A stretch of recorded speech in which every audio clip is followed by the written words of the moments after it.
Hello, everybody, and thank you for tuning in to yet another ESM Everything Service Management podcast with myself, Daniel Gilby, and my co-host, as always, Sunil Duggal. A little bit of a special episode, in my view, today, where we're going to be taking a look at just a slight bit outside of our usual service management remit, and we've managed to capture some time of a very special guest, Guy Kramer of the CIA, no less, who's going to talk to us a little bit about cyber threats, mitigation strategies, and all things that sit around that. Sunil, anything to add to that just before we get Guy to give a quick intro? No, I think this is going to be a really interesting session because,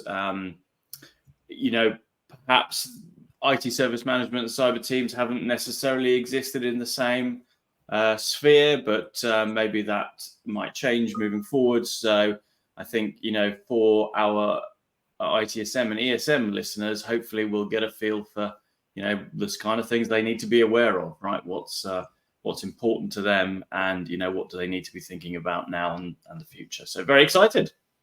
Fantastic. Guy, great to have you with us. As I was kind of suggested, if you could give us a little bit of an introduction to yourself and your time at the CIA. I'm sure we'll explore that in more detail, but great to have you here. Great. Thanks very much, Dan and Sunil, for having me on today. So yeah, my name's Guy Kramer. I'm the managing director of a newer company that I've started up called Cyber Intelligence and Advisory Limited. So slightly different to the US agency, the CIA. But nonetheless, my background is more than 17 years actually doing cybersecurity consultancy as a practitioner around the globe. So from Taiwan to North America to the Middle East to most of Europe, building and improving security operations capabilities, not only from a technical perspective, but also at the C-suite sort of level. So if customers have had security breaches, etc., I've gone in and helped them, and actually not only in the commercial area, in government also. So fair to say quite a broad experience there, globally and indeed across sectors, right? It is, and actually it means that I've been able to bring the benefits from seeing how things work in other industries, how that can complement other areas, and then give customers the or advisory capabilities to say, here's two options. This one I think would be better for you, but you could also try this. So it means you can give a pragmatic approach to what the organization is trying to achieve, depending on their risk appetite.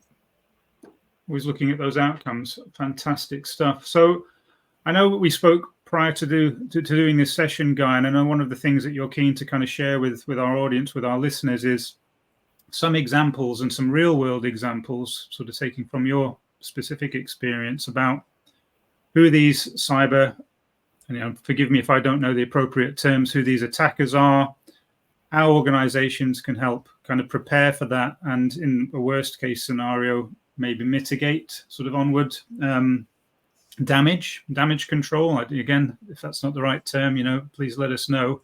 But yeah, very, very keen to hear about that. So yeah, over to you.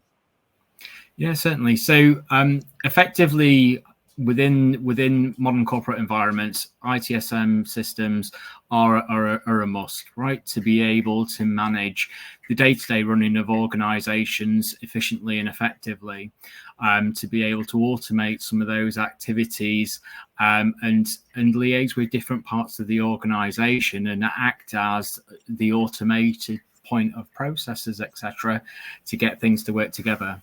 Now, from an attacker's perspective, this is a really useful tool that they can leverage if they can get inside the organization, because not only do you have all of the different parts of the organizations identified and automated APIs, etc., to be able to use, and service accounts with privileges to be able to get to different parts of the organization. If they can compromise and harness that, it means that they, when inside the organization, can collect data, move data around without being detected effectively, and then right up until the point that they're ready to exfiltrate the data out of the organization. Basically wreaking havoc, yeah, is what you're saying. Exactly. So there's a term that's used in the cyber world called live off the land, which effectively is to use tools that are in an organization's environment to be able to get access that they need to. So whether it's via sort of PowerShell, or, you know, if machines haven't been hardened or locked down, or the policies on them, etc., they're able to compromise and use those things. So what we do is within the industry, within the security industry, is we have something called the MITRE ATT&CK framework. So MITRE is a non-profit organization. It's a global organization based out of the US who do thought leadership around different cybersecurity topics, etc. And what they've done is, through working with industry and academia, built up a list of best practices, as well as as I say, a framework of different techniques that are used by various threat actors to compromise systems. Now, within what we call Enterprise Navigator, so for enterprise organizations, there is a specific section around software delivery mechanisms and effectively ITSM sort of capabilities. And what we're able to do is use that to be able to threat model and also identify some of the potential ways that these threat actors could look at compromising our ITSM system. So that's one of the things that I'm going to focus around or speak around today, because it's a free resource. It's the MITRE ATT&CK framework is something definitely the security teams in most organizations are going to be aware of, and actually are probably reporting up to board level using the vernacular that's used in that, because it's quite widely accepted as being sort of the go-to. But to cut it down a bit, to make it a bit shorter, effectively, there are different stages within an attack life cycle, if you like, when an attack is trying to compromise an organization. And for this specific area, in terms of ITSM, what it means is there's 4 different points that we could potentially catch an attacker if we're using or have the ITSM system integrated within our security incident response plans and all that kind of thing.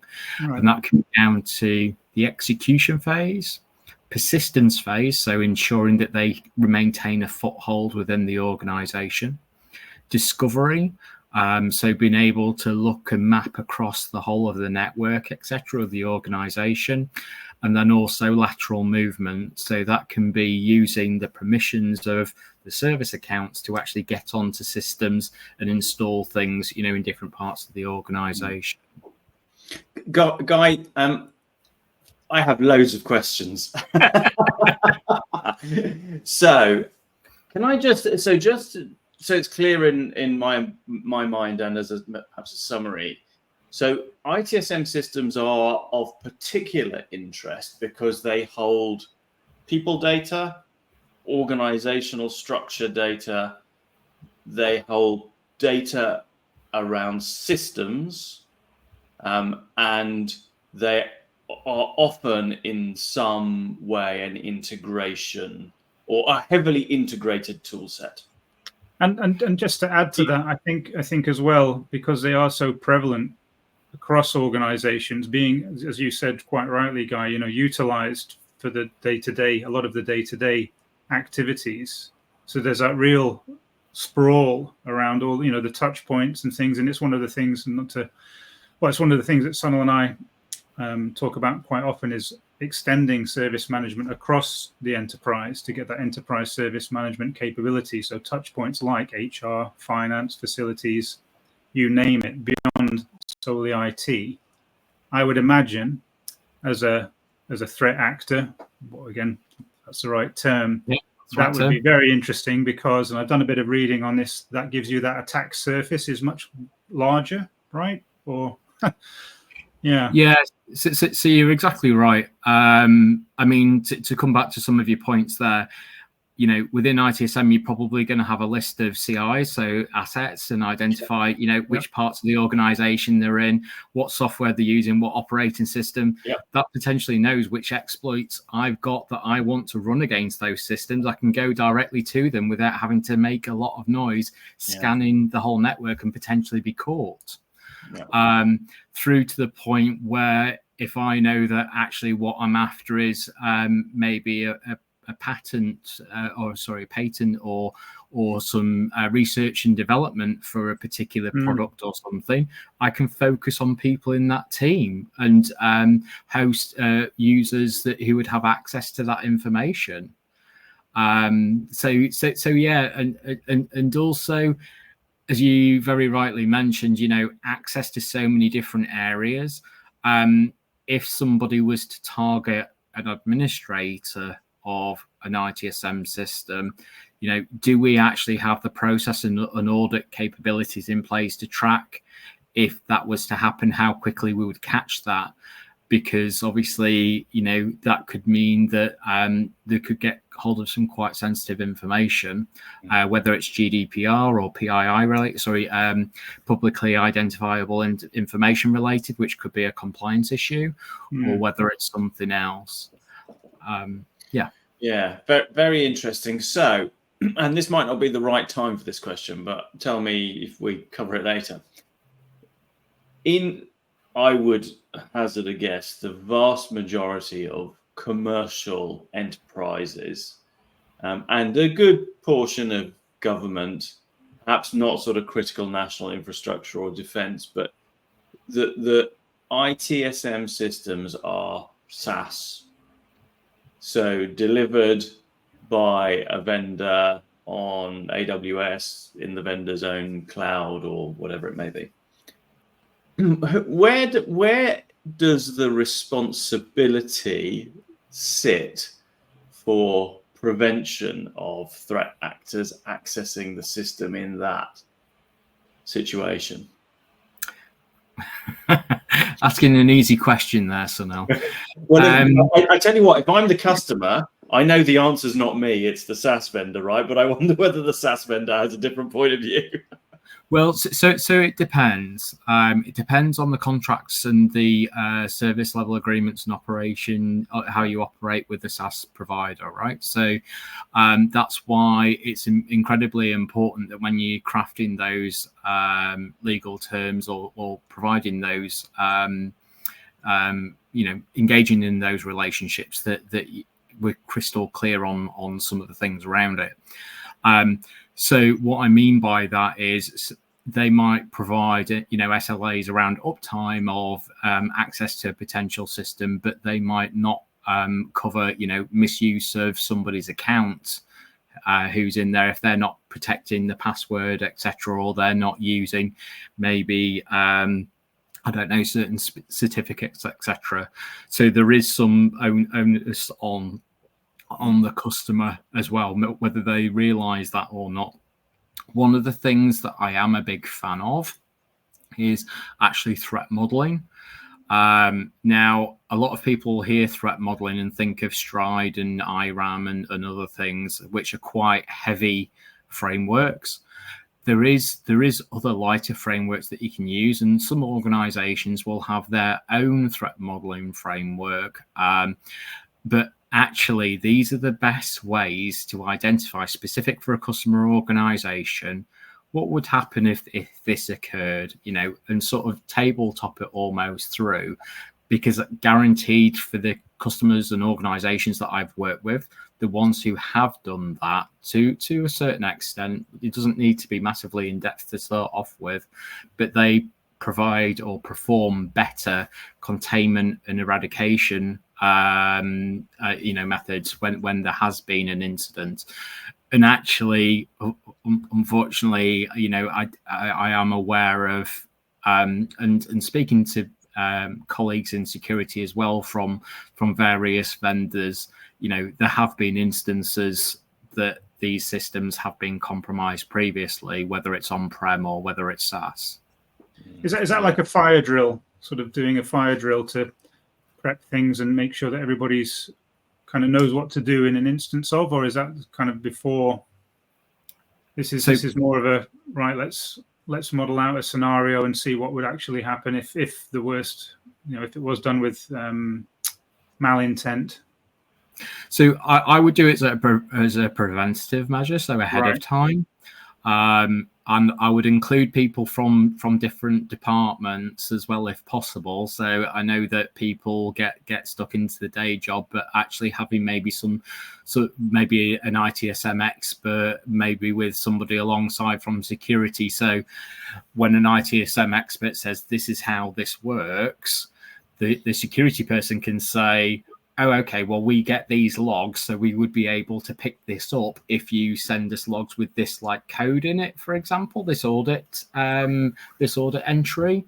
So it means not only they're building up relationships and understand how the products work better, but also from an operational perspective, if there was an attack, this security operations center or the SOC actually might have done some of this work ahead of time to be able to not necessarily have to call out the ITSM expert over Christmas, when he's on his Christmas dinner or whatever, saying security are calling me out again. So you can't plan for every eventuality, but if you cover some of the basics, etc., and start from there, and to be honest, I would say it's an iterative process, because threat actors and also the technologies that you've got in tech stacks that you use for different platforms, etc., change. So, and you could also model around a SaaS-based solution as opposed to an on-prem one, as well as someone was suggesting. And is that quite a prescriptive approach? I mean, are there defined kind of plans that you can take across verticals, across organizations, or is it a little bit more bespoke than that, dependent on who the customer is, who'd say, Guy, I'd like you and your team to come in. We'd like to run some test runs, if you like, or some scenarios here to evaluate our readiness. Is it kind of like, well, here's plan A you could do, here's plan B, or okay, well, let's have a little bit more of a look at what you want to achieve here and how I can then best tailor something that's going to meet that requirement? Is it a blend of both? So I like to do a hybrid. So I like to do top-down and bottom-up approaches. So within a lot of organizations, they'll probably already do what I would run as a threat modeling workshop. And effectively you have a particular system, maybe it's something before it goes live into run, or maybe it's something existing that there's lot long ago, maybe there's been a particular type of incident that you want to then harden or have more visibility around what could potentially happen with that system.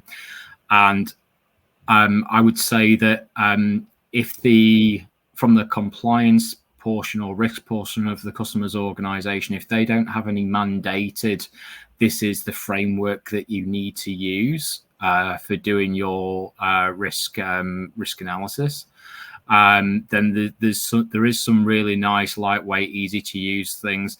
I mean, even Microsoft have a free framework that you can use called the Elevation of Privilege game, which is like a card game, and you throw a card down, it produces a scenario, and then everyone around the table says, how would you overcome that in our organization. So you can make it a little bit more fun and not too onerous, otherwise people get bored and don't pay attention. And at the end of the day, that's not as good for the organization, because you haven't got buy-in from the different areas. What Guy, based on your experience, there seems to be an echo there. So based on your experience, what is the interaction between service management teams, who are typically, as you identified earlier on, guided by ITIL principles in the vast majority of cases, and then cyber teams who have a different set of frameworks that they follow? What is that interaction like? Do you find that conceptually you want to pull in the same direction, but practically, is that how it manifests, or do you find that there are competing interests there? Really interesting question. So a bit of a mixture. I think that within ITSM, there's a lot of information that's held, which would be incredibly useful for a security team to be able to do the initial triage to say, is something, actually a valid malicious thing?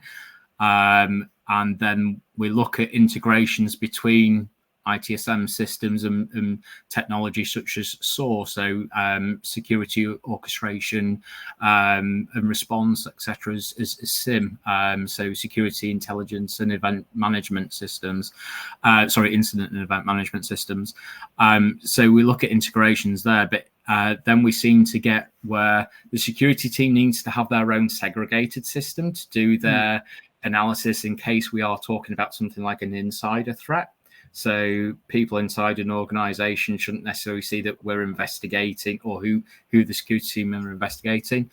But then you get to the other side where within ITSM, they have so much information, great information, that they think, oh, well, we could do what the security team do as well, but they don't have the necessarily the experience and also, again, you'd have to really lock down the role-based access control to ensure that you have the integrity of the investigations, etc. But I will say that during an incident, I've had some great, really great responses from the ITSM teams, being able to help when a domain controller has been compromised, and that we have to regenerate the whole Active Directory system, which generates a lot of calls into the service desk, and actually changing logon scripts and pushing that out to endpoints to remove the persistence on endpoints when they've been compromised. There are some really great examples of where ITSM and security can work together to get a customer back online and remediated quickly. That's great to hear, but those examples to me sound like the priority is very clear. I guess it's when the priority is not quite so clear. In other words, there hasn't been an incident or a breach or whatever it may be, that it's about trying to find then time to. So what's your kind of I mean, you've worked as a consultant, right, for a lot of different organizations, as you told us. So how does it work best then? What would you say to the ITSM listeners that we have, to try and get the best result, right? It's not us and them or whatever. It's about trying to get the best result for the organization. I think everybody's trying to do the best job that they can do with the frameworks and the remit that they're given, right? So from the time that I've worked with like Capgemini and across like Rolls-Royce and some of the other organizations, some of the best responses that I've seen is when I mentioned about the threat modeling, but having people in from different teams so they can understand a bit of both sides, but also understanding, from a personal perspective, what is the impact on the individual or that their function by not having something or by something being provided in a specific way. So sometimes you can get the information, but if it's not in a timely manner or if it's not in a particular format or having to go back to ask additional questions, that can delay potentially a security incident, which if it's the next day, because it's out of hours or whatever for a particular team, that can be a lot of data that's potentially left in an organization, or if it's ransomware, actually, it's actually creating more work as well for the ITSM team, to be able to recover some of this. So I think collaboration is where possible. And getting to know them probably more on not necessarily on an individual basis, but facilitating where, the ITSM people don't want to be called out late night. We've got an issue here. We need you to dial in and do this. If they do more work, or if there's more collaboration up front, and the security team better know when somebody needs to be called out or not, and they understand the prioritization. So just like within ITSM, you'll have your priority 1, 2, 3, 4. We have a severity and etc. within security. So if you understand how it is that cyber incident management works and how things get escalated, etc. Things can be dealt with a lot more quickly, and it reduces the friction. But I would say that there is additional wins, quick wins from the collaboration. Actually, there is some overlap in the toolings, etc. So why not use the best of both to give, the companies have invested in these tool sets and capabilities. Let's try and get them to work together to get positive outcomes for both the ITSM team and the security team, which helps the organization as a whole. Sorry, long-winded. No, that's brilliant, Guy. And you'd like to think that there would be some effective communication between those teams, because in the example you gave about the domain controller being compromised, from an end user perspective in a large organization, they'd typically have no visibility to that. All they would know is that their account wasn't working. And then that generates, as you again pointed out, a massive influx of queries, calls emails into the service desk. So having that communication in place would be, okay, there's an incident from a security point of view. Let's communicate that out to the end users. Arguably, that would be the ITSM, the service management team's responsibility.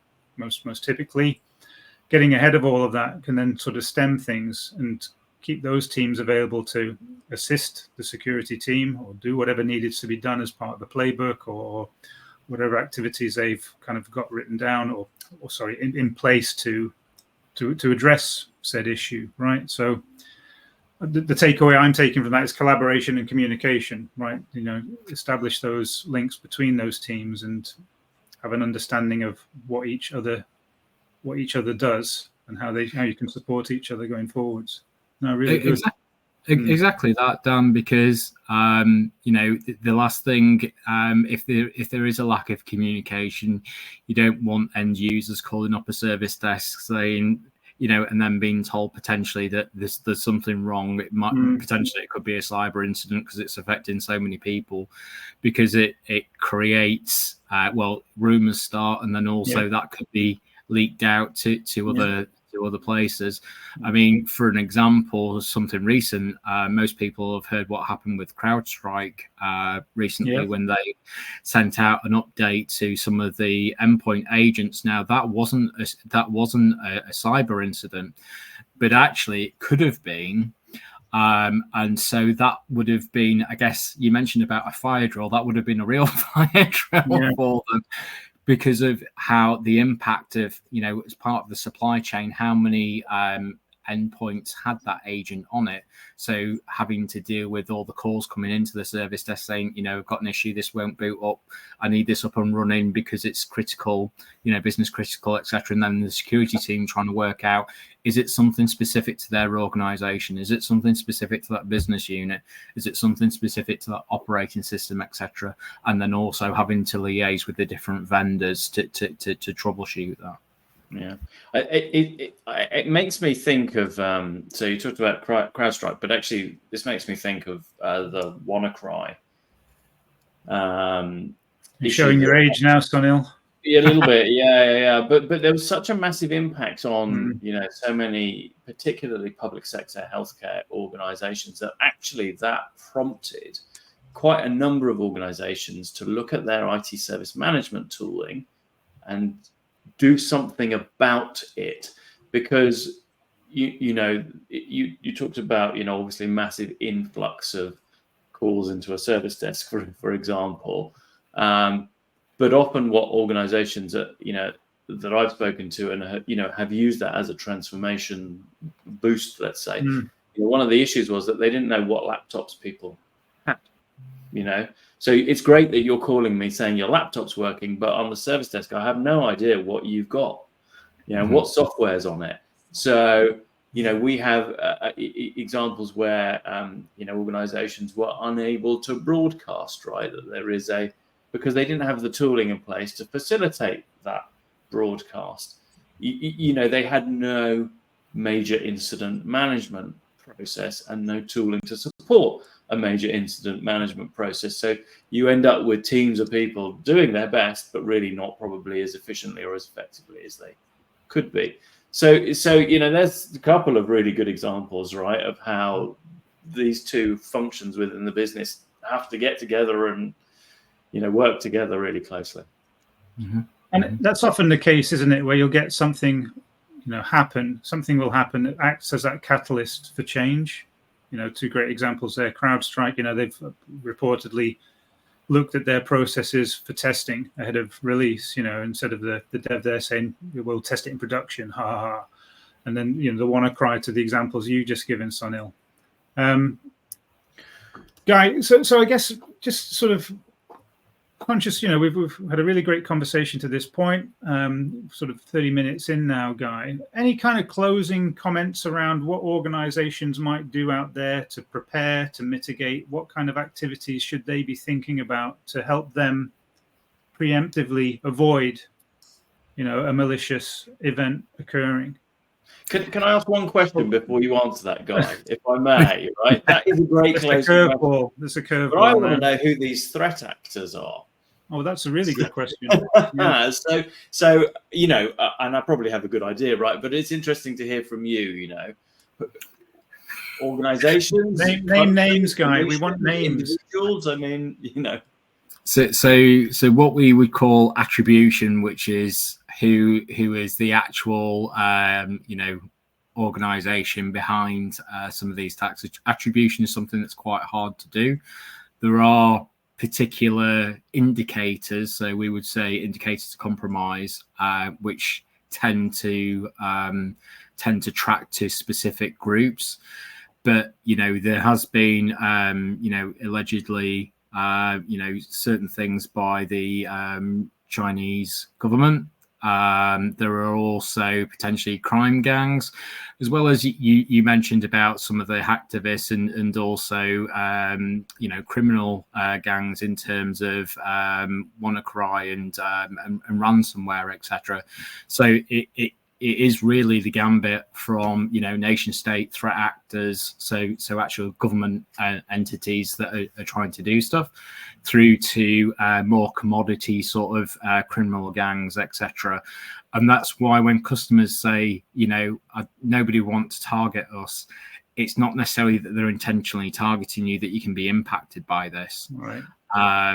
So that's a key thing, but also people are starting to realize more as part of the supply chain. So NIS2 and DORA, that you can be caught up in this, and legally you do have responsibilities around that. So hopefully that answers your question somewhat, Sunil. Perfect. Thank you, Guy. And just to elaborate on that then somewhat, and I know I asked a really good question before Sunil kind of leapfrogged me there, but are we talking about groups like, is it the hacker group Anonymous and things like that? Those guys who were wearing the V for Vendetta masks and organizations, whoever they may be, people of that, or people groups of that ilk? Is that what this attribution kind of lies with that, as well as state actors and the things you kind of see in the spy movies and stuff?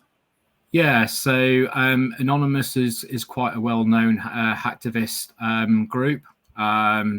You then have, you'll hear in cyber people talking about something like Cozy Bear, which anything bear is related to Russia.